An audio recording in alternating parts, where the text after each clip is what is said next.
जामनगर में सित्सर उमिया धामना पूर्व प्रमुख जयरामभाई वासळियाए आप्યું મોટું નિવેદન। પાટીદાર અગ્રણી જયરામ બાપાએ સમાજમાં ચાલતા કુરિવાજોને ટકોર કરી કહ્યું કે પ્રસંગોમાં મહિલાઓ બ્યુટી પાર્લર પર ખોટા ખર્ચાઓ કરે છે, મહિલાઓને ફેશનની દેખાદેખીથી દૂર રહેવા માટે અપીલ છે। સાથે જ આનંદીબેન પટેલના નિવેદન મુદ્દે સમર્થન આપ્યું, કુદરતે આપેલા સૌંદર્યને સ્વીકારો।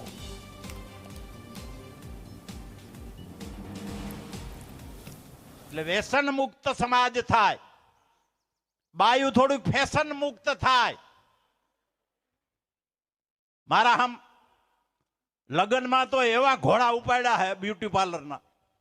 साहेब हूँ मारी बात करूं, मारी दीकरी भाणी ना लगन कर्या अमे जूनागढ़ एक रिसोर्ट में राख्યું।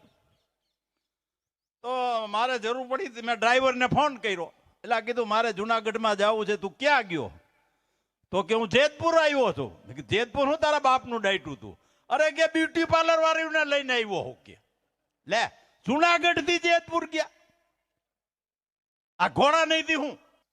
कुदरते जे तमने सौंदर्य दीधुं छे एने बराबर स्वीकारी लेवानुं। अने ईथी तमने संतोष न थतो होय तो साउथ में एक आटो मारी आवो, फरी आवो। એટલે તમને એમ થઈ જાય કે ના ના આપણને તો ભગવાને ઓહો દીધું હોય। સીસમના કલરના બધાય છે અહીંયા, એટલે આપણી મર્યાદા ઓળંગી ના જવાય।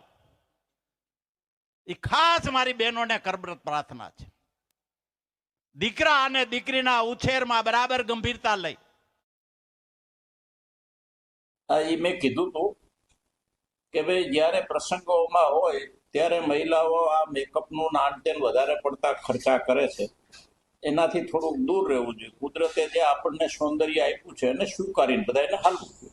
બાળકોમાં મોબાઈલનું દૂષણ છે એ દરેક સમાજને આ લાગુ પડે છે અને દરેક સમાજને આની ગંભીરતા લેવી જોઈએ કે બાળક છે એની કાચી બુદ્ધિ છે એના ઉપર ખોટી અસર થાય છે, એટલે બને ત્યાં સુધી બાળકોને મોબાઈલથી થોડા દૂર રાખવા જોઈએ। આમાં બે વસ્તુ છે મહિલાઓ માટે। આ વર્ષોથી શિંગારનું જે મહિલાઓ માટે જે આપણા રાજાશાહીઓથી ચાલતું આવે છે, જે બહેનોને એક ભાગરૂપે છે કે શિંગાર એનું એક પ્રભુત્વ છે કે સ્ત્રી માટે એક પોતાની જાતે શિંગાર કરવા માગે છે। એ ઠીક છે, બરાબર છે એના માટે થઈને, પણ જે એ લોકો પાર્લરમાં લાખ 1.5 લાખ વેડફે છે દેખાદેખીમાં, એમાં એ લોકો ના વેડફે। અને આયુર્વેદિક જે અત્યારે પ્રોડક્ટ્સ આવે છે એ લોકો ઘરનો સમય પણ બચશે અને પૈસા પણ બચશે, એ તરફ એ લોકો વળે એ પણ એ સારું છે।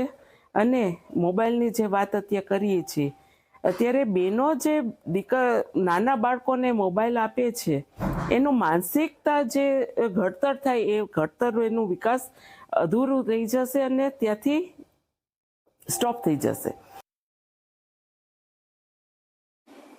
એ બધી ટકોર ઉપર સહમત થવું જરૂરી છે। એક લેડીઝ તરીકે, એક દીકરીની માતા તરીકે આ બાબતે અમે પણ 100% સહમત છીએ।